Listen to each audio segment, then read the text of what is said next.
লা নিনার প্রভাব, কাশ্মীরে ভারী তুষারপাত ও দীর্ঘ শীতের প্রস্তুতি। লা নিনা আবহাওয়া প্রভাবের কারণে এই শীতকাল কাশ্মীরে ভারী তুষারপাত এবং দীর্ঘস্থায়ী ঠান্ডার স্পেলের সম্ভাবনা দেখা দিয়েছে।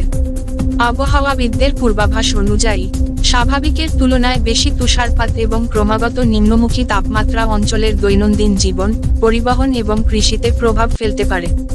লা নিনা হলো একটি প্রাকৃতিক আবহাওয়া প্রক্রিয়া, যা প্রশান্ত মহাসাগরের সমুদ্রপৃষ্ঠের তাপমাত্রা স্বাভাবিকের তুলনায় ঠান্ডা হওয়ার ফলে সৃষ্টি হয়।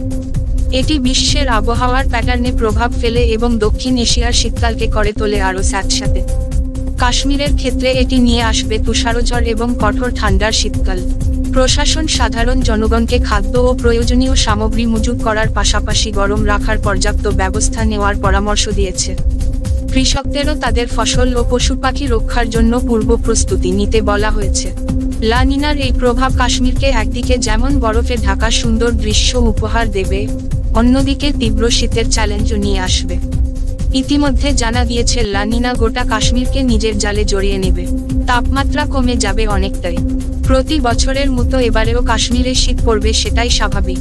তবে লা নিনা এবার এই শীতকে অনেক বেশি দীর্ঘ করবে এবং গোটা কাশ্মীর ভ্যালিতে শীত অনেক বেশি দিন ধরে থাকবে। এবার শীতে যারা কাশ্মীর যাবেন বলে ঠিক করেছেন তারা তাই আগে থেকেই সতর্ক হয়ে সেখানে যাবেন। তাপমাত্রা যে এবার অনেকটা কম থাকবে সেটা মাথায় রেখে সেখানে যাবেন। ব্যুরো রিপোর্ট, জেলার বার্তা।